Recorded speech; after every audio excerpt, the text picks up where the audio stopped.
오늘의 사회 이슈를 홍희연 기자가 종합해드립니다. 오늘의 이슈 포커스입니다.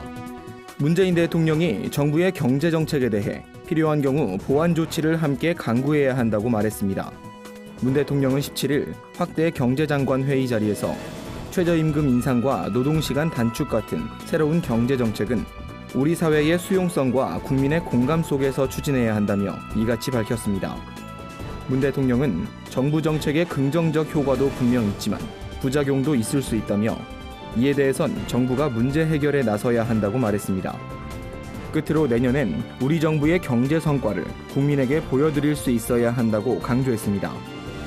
정부가 남북 철도 도로 연결 현대화 사업 착공식 준비를 위해 이번 주 북한에 선발대를 파견할 계획입니다. 통일부는 17일 관계기관과도 협의해야 하지만 남북 간 협의도 필요한 사안이 있다며 계획을 밝혔습니다. 앞서 남북은 오는 26일 개성 판문역에서 착공식을 열기로 합의한 바 있습니다. 다만 통일부는 착공식이 대북 제재 대상인지 여부에 대해선 미국과 협의하며 사업을 진행할 것이라고 말했습니다. 박항서 감독이 이끄는 베트남 축구 대표팀이 스즈키컵 우승을 차지하면서 각종 포상이 쏟아지고 있습니다. 베트남의 여러 기업들이 앞다퉈 후원을 약속하고 포상금을 내놓고 있는 겁니다. 수억 원대의 현금 외에도 여행 상품권과 주택, 차량 호출 서비스 등 종류도 다양합니다. 한 자동차 업체로부터 1억여 원의 포상금을 받은 박항서 감독은 해당 금액을 베트남 축구 발전에 써달라며 곧바로 기탁해 찬사를 받기도 했습니다.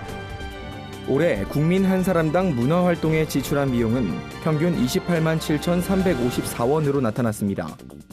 월드리서치앤컨설팅이 전국 15세 이상 69세 이하 남녀 800명을 대상으로 조사한 결과 책 구매와 영화 관람, 공연 관람 등의 문화활동을 가장 많이 한 걸로 집계됐습니다.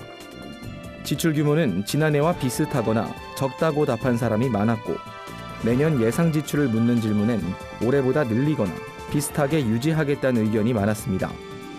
전문가들은 경기 둔화로 실제 지출은 줄었지만 문화활동에 대한 국민의 욕구는 줄지 않은 것으로 보인다고 분석했습니다. 구티비 뉴스 홍의연입니다.